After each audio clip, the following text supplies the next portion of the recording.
Morning, Bourbon Bay. This is Steven, your host with Bourbon Bay Talks, coming at you from my studio or my room. Just wanted to basically welcome all my new subscribers. Really appreciate everybody and their support. Let's get up to 200. About sitting at 146 subscribers right now, so I appreciate it. And we're going to get back into the history. I know it's been a while. We've also kind of just been a bit crazy, touring some of the local distilleries here in beautiful Tampa Bay. So if you guys haven't checked out those episodes, definitely recommend you go and check out those and see some of the local amazing distilleries around here in Tampa. So if you guys are already in the area or if you plan on making a trip, definitely put those on your guys' list. And also just want to take this quick moment to thank my new sponsors in Higher Order Smokers and also Loaded Cannon Distillery. And so, we're going to do today, starting off with lovely Heaven Hill Bottled and Bond 7-year. And I know this is a rare pickup for a lot of people. I actually was able to get it at Whiskey Willie's, and we'll definitely give it a try today. Heaven Hill, of course, many of you would know them more for Evan Williams, Elijah Craig, basically Henry McKenna, and then also Pikesville would be a couple. Another one of their huge allocated bourbons would be Old Fitzgerald. Had an amazing time and got to actually go up to the distillery back in March with my buddy Brad Metzger, who also is part of has BM Brands. That's his company where he makes products out of bourbon bottles and bourbon staves. Eventually, hopefully, we'll have him on the show so he can talk to you guys about his company and what he does. So we got to go do a tasting, and we tasted a lot of the bourbons that I told you about.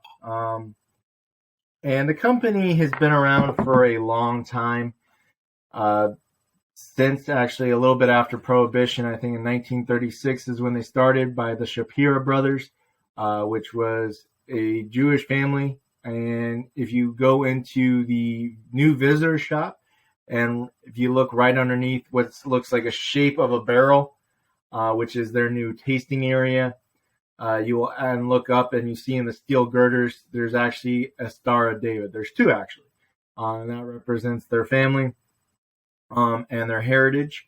And we'll definitely go on a bit later in these history episodes that I love to do. And we'll definitely talk about that and the roles that certain ethnic groups have played in the creation of bourbon and how we enjoy it today. They basically, after starting the company, of course, they did Evan Williams, Elijah Craig, which was their big, most popular one. And more recently, probably in about, I think, 2010, they decided to just come out with their namesake bourbons with Heaven Hill. And this one following that Bottled and Bond legacy. So this one is 100 proof, which all bottled and bonds have to be. And this one is 7 years, which bottled and bond can go from about 4 years till however long they want to age it for. So we're going to do a lovely little nosing of it. And you definitely, right when you smell it, you kind of get some nice leather notes. You get some orange. Definitely get some of that nice smoky char oak in there as well. So definitely a very good smell and a good nose to it right now. And we're going to go into the taste.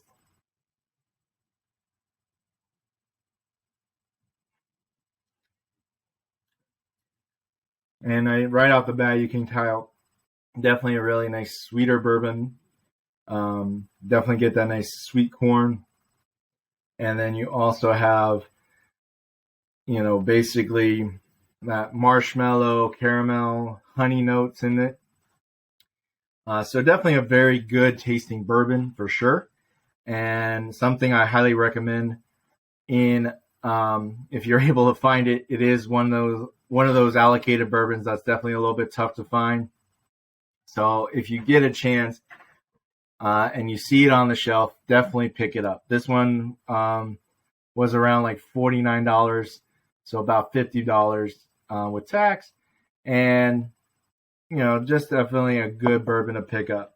And I'm going to showcase one of my sponsors, Higher Order Smokers, their smoking device. So it's a local company here in Tampa Bay, and they make these devices where if you like a nice smoked cocktail, you can definitely, and they're really, like, if you go to the website, and I will be posting that at the description at the video, or the description of this video, and so you can go check them out. You can purchase the units online. They're about $45 to $55. They do have a charcuterie board set with this big dome on it, and that's around $220. So if you like to have charcuteries, your meats and cheeses, you can definitely do that. And so basically what you do, and this is kind of one of the first times I'm using this. Sorry, guys. But yeah, so you kind of want to wait until you get the blue flame there. And then you go down. And if you can tell, it's smoking in the glass. And there is some cedar oak in here. And yeah, so you can tell you get the nice little smoke in there. Smokes up your cocktail. Smokes up your bourbon. So if you want to add a little smoky flavor to your bourbon, you definitely can. And you take it off. And you can almost kind of tell that the smoke is still in there. It does dissipate after a little while, but really just kind of a cool tool and a nice little smoker. If you don't want to go and spend all that money on one of those other devices, this is a really nice, inexpensive smoking kit that you can impress your friends with. So definitely go and check them out. I will be posting their website at the description, along with the subscribe button. So if you guys like this video, definitely go ahead and subscribe. The support is definitely appreciated, as always. And now we're going to kind of go into the history that we all love and enjoy of our bourbon. So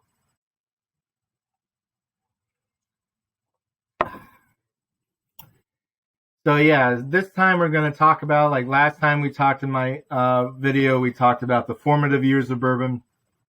Now we're going to get into, still a little bit before the Civil War period, but we're going to talk about how around this time frame, which was about the 1830s, and in this time before 1830, we actually had about 50 or so miles of train line in the eastern United States. And then about 10 years later, it exploded to where there was close to about 9,000 miles of trains, which basically took or gave the ability for bourbon to expand westward, as the rest of the country was starting to expand westward, and also into exotic ports such as New York City, which recently was very tedious to get barrels of bourbon to that city. But now you could easily get those over to New York City, and also to far-flung places such as Nevada, Texas, states that weren't quite states yet, just territories. And so along with the steamboat engine, and now trains were able to get those barrels of bourbon down to southern ports such as New Orleans and get it shipped out, or ports such as New York, and then also into Montana, Texas, and other far-flung territories such as California. And also what was a great invention that came in about that time frame, which I think that came in a little bit about 1840, was the telegram or the telegraph.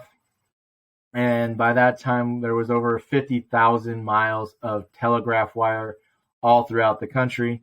So a saloon owner out in Montana could go to his telegraph office and then go ahead and place an order with the distillery, and it would be on the train the very next day on its way to Montana. So, with these two inventions, it really helped the explosion of whiskey into the country, and allowed many other people within our country to get their hands on whiskey, start to make it a little bit more affordable. But also around this great time of whiskey's expansion, it also was the start of its death knell. Many people will know that, of course, Prohibition, which was in 1919 with the signing of the 18th Amendment, and of course, from that 20-year period, you had the bars basically being closed up and booze being destroyed. But to tell you the truth, temperance actually came along a lot sooner, starting actually in America around 1840s. You had the American Temperance Society that started, and then you also had some states such as Maine, which actually went dry in about 1840. Vermont, I think, went dry in about 1846. And then you also had New York, who, even though they didn't put in place a law, they just didn't stand for any drunkenness or disorderly conduct caused by alcohol. So you can definitely tell that the temperance movement was kind of starting and was definitely on its way. A lot of this drinking culture started as well when we had a huge influx of Irish, German, Scottish, English immigrants who, of course, are cultures that are really well known for their drinking habits. And so, yeah, basically the temperance movement was starting to gain a foothold during this time frame. And it's even earlier in Ireland. I think in 1818, they actually had a temperance society that was in the country, and it was called the Ulster Temperance Society. And then that spread from Ireland to Scotland to England to Norway, Sweden, Germany. So all countries that were kind of known for their drinking habits. So, but also you had some other things that, and it's kind of funny that you think about it, that the word temperance actually means in moderation, not all out abstinence. So it's kind of interesting how it went from basically they were preaching moderation to basically preaching not drinking at all. There was actually the societies earlier on where there was groups in New York where you could actually choose to abstain from hard liquor but still drink beer and wine. And then there was also another where you could just abstain from beer and wine and drink hard liquor. So you had your choice, and as long as you didn't overdrink and you practiced moderation, you were okay. But I think as things kind of went along and you started to get religious organizations involved, and as the crimes and also the disorderly conduct and the abuse rose as well, that's when you started to get more of the abstinence or complete abstinence and complete abolishment of liquor, especially when it came to some of these temperance societies that were led by women. And that's kind of where we know a lot of it with women when it came to the temperance societies and the women's movement and the vote. But as I will get in later into some other episodes, we're going to definitely talk about how women actually played a huge role in the distilling industry, even as far back as Mesopotamian times. But we'll definitely save that for another video for sure. So yeah, but as things started to seem like, okay, these were organizations that, distillers were going to start to dread.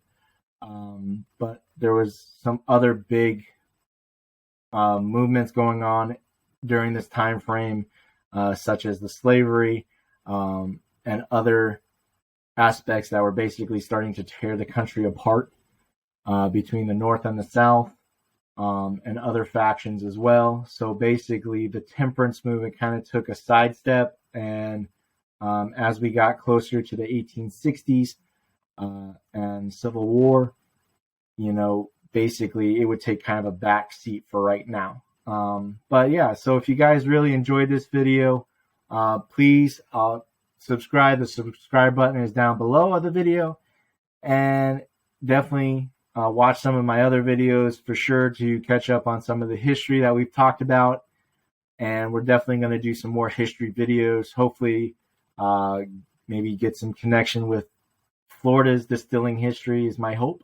But right now, yeah, I definitely want to thank again my sponsors of Higher Order Smokers and Loaded Cannon Distillery. Thank you guys so much for the support and continued growth. And definitely, guys, check them out for sure. Really good group of people and got some amazing products. So definitely go check them out. I'll definitely put the links in the description so you can go check them out.